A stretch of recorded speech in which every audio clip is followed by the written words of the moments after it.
خب بالاخره ورژن 2 N8 هم اینجاست. توی این ویدیو میخوایم با ورژن قبلیش مقایسهش بکنیم، ببینیم چه امکانات جدیدی داره، چه تغییراتی کرده و آیا میتونیم راحت از ورژن 1 به 2 مهاجرت بکنیم یا نه. اینجا داخل این پنجره من هر دوتا نسخه جدید و قدیمش رو دارم.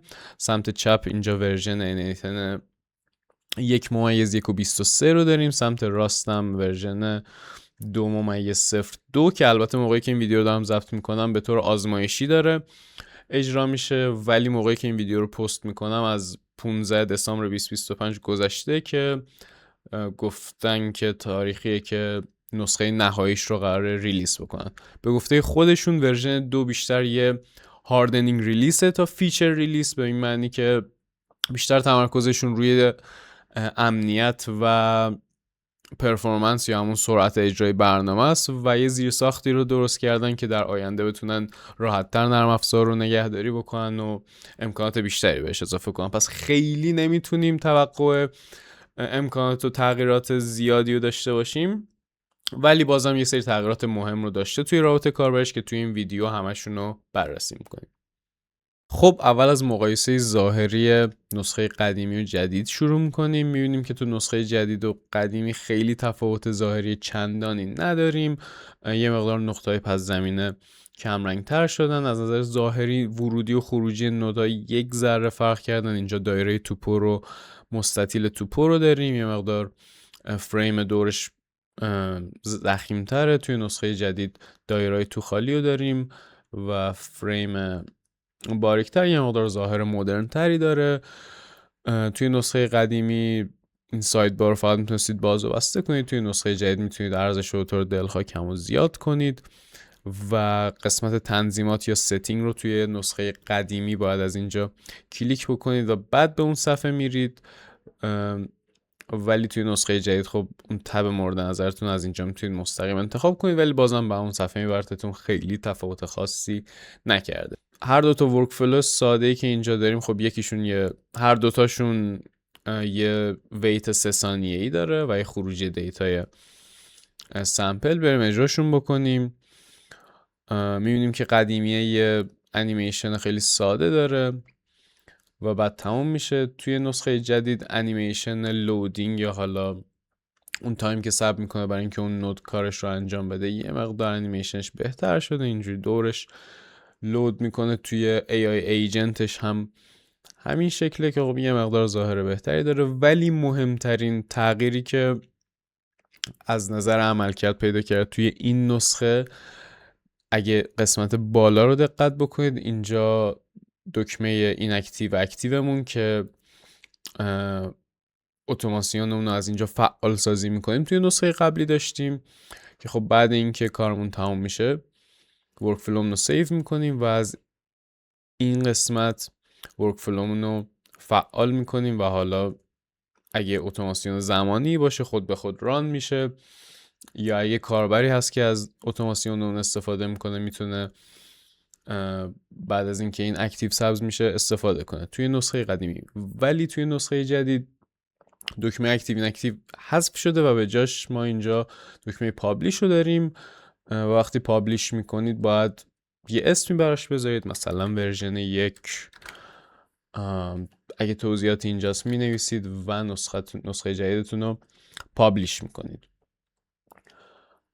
دلیل اینکه این دکمه اضافه شده به خاطر اینکه خب شما توی نسخه قدیمی اتوماسیون خودتون رو دارید فعال، احتمالاً این سری کاربر دارن ازش استفاده میکنن، ولی شما میخواید سری تغییراتی توش انجام بدید، بیاید مثلا این ویتش رو از 3 ثانیه بکنیم 5 ثانیه و حالا اگه اینجا شما دکمه سیو رو بزنید بلافاصله تغییرات برای اون کاربرانی که الان دارن ازش استفاده میکنن هم اعمال میشه. ولی شاید بعضی وقتا شما بخواید یه سری کارهایی بکنید و اون تغییرات بلافاصله روی اتوماسیونتون شکل نگیره، شما بخواید تست بیشتری انجام بدید یا کارش بیشتر از 1 روز طول بکشه، بخواید صرفاً ذخیره کنید که تغییراتتون از بین نره و بعداً تغییرات بیشتری بدید و نمیخواید با زدن دکمه سیو تغییراتتون درجا اعمال بشه و قبلا این امکان نداشتید، ولی الان خب میتونید تغییراتتون رو تو نسخه جدید انجام بدید.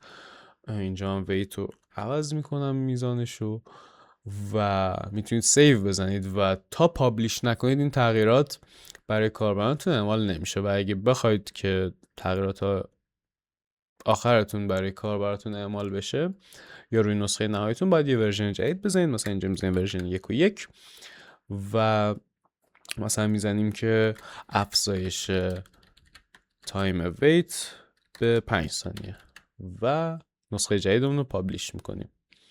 این تغییر خوبیه. متاسفانه فیچر اتو سیو توی این نسخه نیومده، فیچری که خیلی درخواستش داده بودن، به این معنی که شما دیگه مجبور نباشید هر سری تغییری انجام میدید اینجا دکمه سیو رو بزنید دیگه خود به خود ذخیره بشه. ولی این کار رو انجام دادن به خاطر اینکه زیرساخت لازم برای اونم انجام بشه. گفته میشه یه ماه دیگه، یعنی تو ژانویه 2026 هم اون فیچر ارائه میشه. خب حالا سوالی که پیش میاد اینه که آیا راحت میتونیم مهاجرت بکنیم از نسخه 1 به نسخه 2؟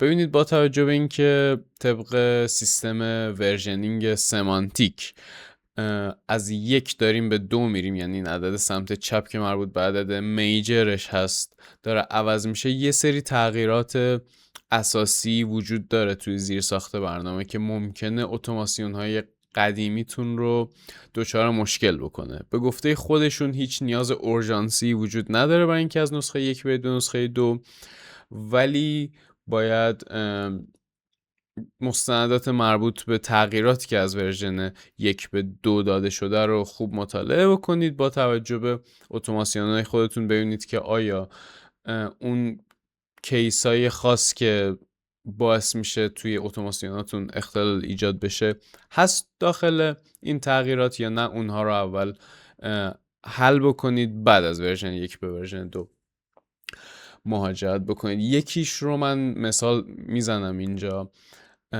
یه مقدار اتوماسیون ها رو اینجا عوض کردم.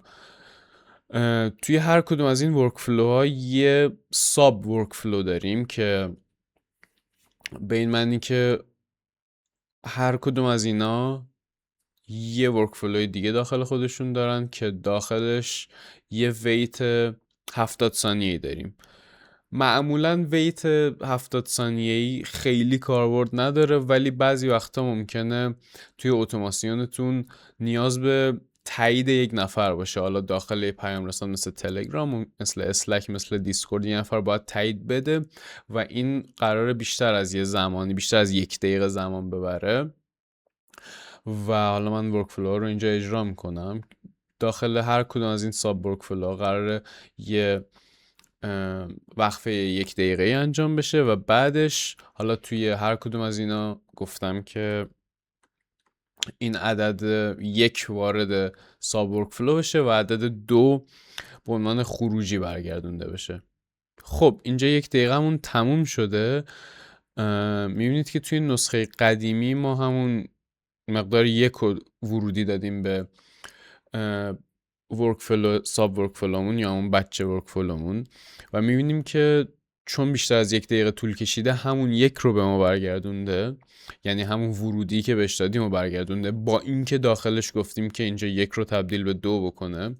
ولی توی نسخه جدید بهمون 2 رو برگردونده، یعنی مقداری که داخل این ساب ورکفلو، این تغییراتی که داخل ساب ورکفلو انجام شده. این کاربردش تو جاییه که شما توی بخش اتوماسیونتون وابسته به ورودی هستید که حالا اونجا توسط شخص قرار وارد بشه یا به هر دلیلی اون بخش از اتوماسیونتون قرار بیشتر از 1 دقیقه طول بکشه و توی نسخه قبلی خب نمیتونستید از اون ورودی که داخل اون ساب ورکفلوتون انجام میشده استفاده کنید، ولی توی نسخه جدید میتونید. این به این معنیه که اگه توی اتوماسیون‌های قبلیتون از این نود یعنی ساب ورکفلو استفاده میکنید، حتما باید برید چک کنید که عملکرد مورد نظرتون دارن، وگرنه دچار ایراد میشن. خیلیا بعد از تست کردن نسخه جدید گفتن که اتوماسیون هایمون که ساب ورکفلو یعنی این نود رو داشتن دچار مشکل شدن، مجبور شدیم که